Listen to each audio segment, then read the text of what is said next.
Alors aujourd'hui, nous allons parler de ce qui bloque votre prière. Il y a tellement beaucoup de facteurs qui peuvent être en train de bloquer nos prières sans le savoir.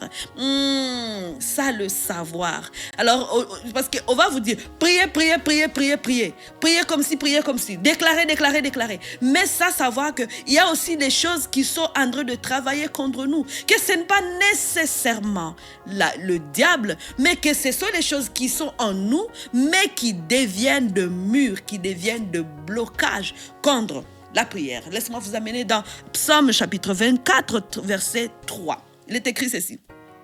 Qui pourra monter à la montagne de l'Éternel, qui se lèvera jusqu'à son lieu saint, celui qui a les mains innocentes et le cœur pur. C'est celui qui ne livre pas son âme au mensonge et qui ne jure pas pour tromper.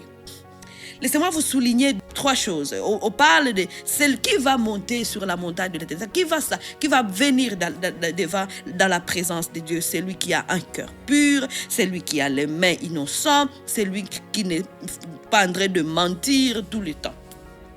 Des fois, dans le monde chrétien, puis quand on parle de la grâce, c'est comme si on va juste aller dans la présence de Dieu, sans tenir compte de certaines choses, comme si ça ne compte plus. Non, non, non. Nous ne devons pas oublier quand même que Dieu, c'est Dieu tout-puissant, souverain, mais aussi saint. Et il veut que nous ayons ces cœurs purs. Voilà pourquoi même la parole de Dieu nous dit, garde ton cœur plus que tout ce que tu gardes.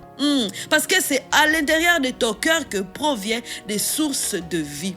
Ça veut dire que quand je veux même m'approcher dans la présence de Dieu, je dois aussi considérer que j'ai un cœur pur. Et